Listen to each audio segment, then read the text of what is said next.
Ya, saat ini kita akan masuk pada pembahasan dinamika rotasi yang berikutnya. Ya, ada banyak hal yang akan kita bahas pada pertemuan kita sekarang. Kemudian minggu depan kita akan coba menganalisis ya bagaimana mengerjakan dinamika rotasi. Minggu depannya kita akan coba praktek. Kalian akan praktek di rumah. Tapi sebelum itu kalian harus tahu dulu istilah-istilah yang ada pada dinamika rotasi. Istilah yang pertama yang sudah kalian kenal adalah mencari momen gaya. Momen gaya atau torsi. Sekarang kita masuk pada momen inersia. Kita akan berbicara tentang energi kinetik rotasi. Kita akan berbicara mengenai momentum sudut, dan hal-hal itu membutuhkan otak yang rileks, membutuhkan semangat, membutuhkan enjoy.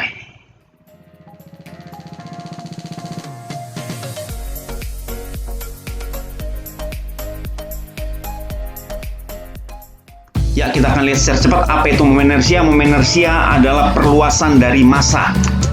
Ya, momen inersia benda tegar yaitu ukuran kesukaran sebuah benda untuk berotasi pada poros tertentu. Kalau massa adalah ukuran kesukaran sebuah benda untuk bergerak atau untuk digerakkan. Tidak pakai poros ya. Kalau poros ini berarti bicara rotasi. Ini adalah momen inersia. Jadi sama saja, misalnya saya punya batang nih, sebuah batang. Kemudian saya mau putar nih batang. Saya putar di tengah. Coba silakan kalian ambil pulpen masing-masing, kemudian putar seperti ini. Nah, bagaimana rasanya? Berat atau enggak? Atau ringan? Bandingkan dengan kalau kalian pegang di ujung. Di ujung sini, kemudian kalian gini. Lebih berat mana? Kalau diputar di ujung atau diputar di tengah? Tentu, jawabannya adalah diputar di ujung sini. Kenapa diputar di ujung sini lebih berat? Berarti momen inersianya lebih besar ketika diputar di ujung. Kalau diputar di tengah, momen inersianya lebih kecil. Jadi meskipun bendanya sama, massanya sama, tapi ketika diputar pada sebuah poros tertentu, maka akan berbeda momen inersia. Jadi momen inersia ini bergantung apa? Pertama bergantung massa, dan yang kedua tergantung jarak di mana rotasinya. Nah, ini adalah rumusnya. Untuk benda titik, kita pakai rumus I sama dengan mr kuadrat. Ya, massa ini adalah jarak, R itu jarak benda ke pusat putaran.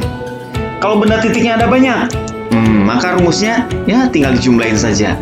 Benda titik pertama jumlahin, hitung momen inersianya. Benda titik kedua hitung momen inersianya. Benda titik ketiga hitung momen inersianya. Momen inersia bukan besaran vektor, jadi tidak ada arah. Nggak peduli arahnya di mana, tidak di atas, di bawah, di kanan, di kiri, depan, di belakang, tidak masalah. Yang penting jaraknya ke pusat rotasi, itu yang penting. Tinggal dijumlahkan secara biasa. Ya, karena ini bukan vektor, tidak ada mainan sudut. Hilangkan sudut ya. Paling kalau sudut hanya dipakai untuk mencari R saja.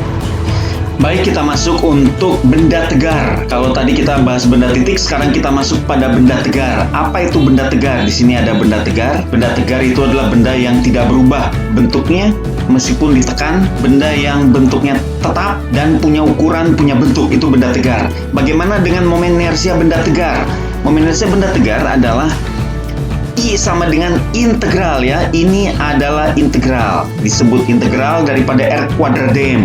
Pak, bagaimana integral? Nggak ngerti, Pak.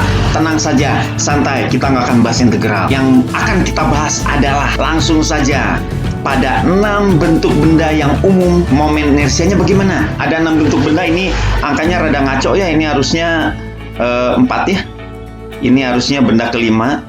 Ini harusnya benda yang ke-6. Perhatikan, ada 6 bentuk benda yang harus kalian hafalkan.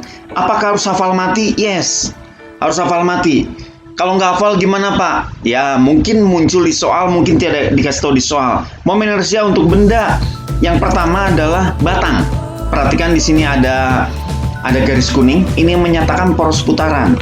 Artinya batang ini saya putar di sini, ya. Kira-kira begitu. Atau begini. Ini memutar batang di ujung. Berapa momen inersianya? Langsung saja sepertiga ml kuadrat. Sepertiga ini adalah koefisiennya, ya. Kalau benda yang kedua masih batang juga sebenarnya, tetapi poros putaran di tengah. Berarti kita putarnya begini. Nah, ini rotasinya. Lebih ringan ya, seperti yang tadi kalian sudah coba. Harusnya kalau kalian coba itu lebih ringan kalau diputar di tengah. Maka momen inersianya pun koefisiennya pasti lebih kecil. Ya, koefisiennya 1/12. Ya, 4 kali lebih ringan daripada momen inersia batang yang diputar di ujung. Kemudian bentuk yang lain. Ini adalah bola tapi bolanya punya rongga. Punya rongga itu berarti bola yang kosong dalamnya, cuma permukaannya saja. Contoh bola sepak, contoh bola tenis, contoh bola pingpong. Nah, itu adalah bola yang berongga dalamnya, hanya ada permukaannya berbentuk bola. Berapa momen inersianya? Momen inersianya 2/3 mr kuadrat. 2/3 adalah koefisiennya. Mr kuadrat R adalah jari-jari bola. M itu massa bola. Bagaimana dengan bentuk bola yang lainnya, itu bola yang padat. Bola yang padat adalah bola pejal disebutnya. Padat dari tengah sampai luar itu penuh. Contohnya apa? Contohnya kelereng misalnya. Ketika kelereng digelindingkan atau berputar, maka momen inersianya berapa? Apakah lebih kecil atau lebih besar daripada bola yang berongga? Kita lihat 2/5. Apakah 2/5 lebih kecil atau lebih besar? Nah, coba pikir. Lebih kecil atau lebih besar 2/5? 2/5 tentu lebih kecil daripada 2/3. Setuju? Ya, jadi bola yang pejal lebih mudah diputar dibandingkan bola yang berongga. Itu ya. Untuk massa yang sama ya, untuk massa dan jari-jari yang sama. Kalau massa dan jari-jarinya beda, ya beda lagi ya. Lanjut. Benda keempat, silinder pejal. Apa contoh silinder pejal? Biasanya pada fisika dipakai adalah katrol. Ya, katrol itu dianggap silinder pejal. Tapi selain itu masih ada benda-benda lain, misalnya pipa ya. Tapi pipa yang dalamnya pejal ya, bukan pipa yang kosong, berongga. Nah, itu adalah setengah mr kuadrat. Koefisiennya setengah. Kalau yang pipa yang kosong, ya, silinder yang kosong ini disebut cincin. Ya, cincin seperti ini ada cincin. Nah, ini ketika berputar pada porosnya di tengah-tengah, maka perputaran ini menghasilkan momen inersia dengan koefisiennya 1. Ini adalah paling sulit diputar ya dibandingkan yang lain untuk massa dan jari-jari yang sama besar. Ternyata koefisiennya 1. Ini adalah 6 bentuk daripada benda tegar yang istimewa yang kalau bisa kalian hafalkan. Beberapa soal memunculkan nilai momen inersia, rumus momen inersia di soalnya, tetapi ada banyak soal yang sudah tidak lagi mencantumkan, dianggapnya kalian sudah hafal. Oke ya? Ya, dicoba aja lah. Tidak begitu sulit ya, momen inersia. Ini adalah diputarnya di pusat ya. Ini yang bola di pusat, ini di pusat. Bagaimana kalau bukan di pusat? Maka kalian akan menemukan yang namanya teorema sumbu sejajar. Kalau dia tidak diputar di pusat. Contoh batang. Batang ini kalau di tengah, kita sudah tahu momen inersianya adalah 1/12 ml kuadrat. Kalau dia diputar di tengah. Bagaimana kalau sumbu rotasinya di sini? Sumbu rotasi sembarang. Ya. Jaraknya D dari sumbu rotasi pusat massa. Nah, ini kita sebut IPM, rotasi pusat massa. Maka teorema sumbu sejajar mengatakan mudah saja, sumbu rotasi yang diputar di rotasi pusat rotasi sembarang, I ini ya, sama dengan IPM kalau diputar di pusat massa. PM itu pusat massa ditambahkan MD kuadrat. Apakah itu D? Jarak kedua sumbu rotasi. Tapi dengan sebuah syarat yang harus diingat.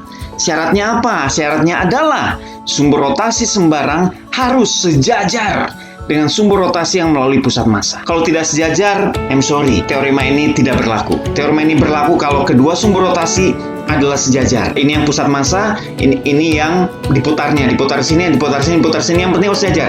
Kalau begini, nggak sejajar namanya. Kalau miring, nggak sejajar. Harus sejajar. Satu arah, satu garis. Ya, baru teorema ini boleh berlaku. Kita coba contoh. Misalnya, D-nya katakanlah 1/4. Kalau ini L-nya 8 meter. Ya, maka L/2 berapa? L/2 ya 4 meter. Itu adalah pusat rotasinya di tengah-tengah, di pusat massa. Gimana kalau di sini ini 1/4 L? Kalau 1/4 L berarti 1/4 L adalah L-nya 8, berarti 2 meter. Ini ke sini 2 meter. Ini ke sini adalah 2 meter. Maka dengan mudah IPM-nya berapa tadi? 1/12 ml kuadrat. Nah, makanya harus hafal nih IPM. MD kuadratnya M kalikan M-nya M kecil ya, kalikan D-nya adalah jaraknya. Jarak kedua sumbu rotasi yaitu 2 meter. Berarti 2 kuadrat. Maka L-nya ini adalah 8 ya. Kita ganti dengan 8. Kalau M-nya saya buat 1 kilogram, maka ini bisa kita ganti dengan angka 1 nih. Si M ini kita ganti dengan angka 1. Maka nilainya bisa diperoleh. Sederhana saja teorema sumbu sejajar. Ini istilah ya tentang momen inersia. Sekarang kita masuk istilah berikutnya. Apa istilah berikutnya? Energi kinetik.